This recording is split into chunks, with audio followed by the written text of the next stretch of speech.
শুরুতেই বিশেষ গুরুত্বপূর্ণ খবর। 1 সেপ্টেম্বর আরজিকর মামলা নিয়ে বড় ঘোষণা টিএমসি নেত্রীর মমতা বন্দ্যোপাধ্যায়ের। পশ্চিমবঙ্গে রাজনৈতিক উত্তেজনা চরমে উঠেছে। এমন পরিস্থিতিতে তৃণমূল ছাত্র পরিষদ তাদের প্রতিষ্ঠা দিবস পালন করছে। আর এই সমাবেশ থেকে সংগঠন ও সকলের উদ্যোগে বার্তা দিলেন মুখ্যমন্ত্রী মমতা বন্দ্যোপাধ্যায়। মমতা বন্দ্যোপাধ্যায় বললেন, আমাকে অনেক গালিগালাজ করেছেন, অসম্মান করেছেন, কিন্তু এদের বিরুদ্ধে বদলাই নেইনি। বদলা নয়, বদলের কথা বলছি। কিন্তু আজ বলছি, এবার যা করার দরকার ভালো বুঝে করবেন। আমি অশান্তি চাই না, কিন্তু আপনাদেরকে যারা রোজ কামড়াচ্ছেন তাদের কামড়াতে বলছি না, কিন্তু ফোঁস তো করতে হবে। আগামী দিন আপনাদের কাজ হলো চক্রান্তকারীদের ফোঁস করতে শিখুন। শহের সীমা ছাড়লে আমি কি করতে পারি জানেন না? আমার জন্ম হয়েছে আন্দোলনের মাঝ দিয়ে।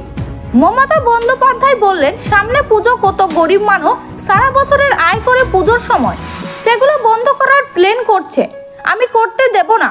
কেউ কেউ বলছে এটা বাংলাদেশ করবে। মোদিবাবু, আপনার দলকে কি আগুন লাগাচ্ছেন? মনে রাখবেন, বাংলার আগুন লাগবে। অসম, উত্তর পূর্ব দিল্লি, অসম থেকে থাকবে না। আপনার চেয়ার থাকবে না। ক্ষমতা থাকলে ভোটে যান। গুলি, ডেড বডি, লাশ নয়। কেউ ধর্ষণ বিরোধী কঠোর আইন চাইছেন না মোদিবাবু। যতই ফান্ডিং করুন, মনে রাখবেন ওই ফান্ডিংকে আমরা এন্ডিং করে দেব। আপনারা আগামী শুক্রবার কলেজের গেটে ফাঁসির দাবিতে ছাত্রছাত্রীরা আন্দোলন করবেন। আমি তৃণমূল ছাত্র পরিষদ শুধু নয়, সব নেতা, সাংবাদ, মন্ত্রীরাও থাকবেন। ব্লক প্রেসিডেন্সিদের বলছি, শনিবার সব ব্লকে মিছিল হবে, ধর্না হবে বেলা 2টা থেকে সন্ধ্যে 6টা পর্যন্ত ধর্না হবে। 1 সেপ্টেম্বর ফাঁসির দাবি ও কঠোর আইনের দাবিতে চন্দ্রিমার নেতৃত্ব সব জায়গায় ধর্না করবেন মহিলারা। সন্দেহজনক আজকার পলিগ্রাফ টেস্ট করল সিবিআই। আরজিকর কাণ্ডে এবার বড় মন। আবারও একটি বড় খবর। আরজিকর মামলায় বুধবার কলকাতা পুলিশের কর্মী অনুপ দত্তর পলিগ্রাফ টেস্ট শেষ হলো। আরজিকরের ঘটনায় কলকাতা পুলিশের ব্যাটালিয়নের এএসআই অনুপ দত্তের আজ পলিগ্রাফ টেস্ট হলো সিবিআই তরফে। সিবিআই সূত্রের খবর, আরজিকর কাণ্ডের মূল অভিযুক্ত সঞ্জয় রায়ের ঘনিষ্ঠ এএসআই এর বয়ান অনেক জায়গাতেই সন্দেহজনক। তাই আজ আরও পলিগ্রাফ টেস্ট হলো। 2 মহিলা চিকিৎসক সহ মেডিকেল টিম ও সিবিআই অফিসাররাও ছিলেন।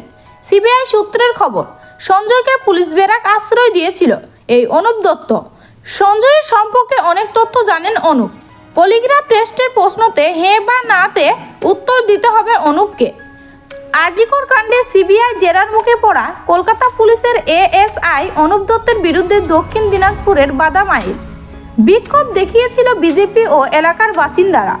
আরজিকর কাণ্ডে ধৃত সঞ্জয় রায়ের সঙ্গে নাম জড়িয়েছে কলকাতা পুলিশের এএসআই অনুপ দত্তের।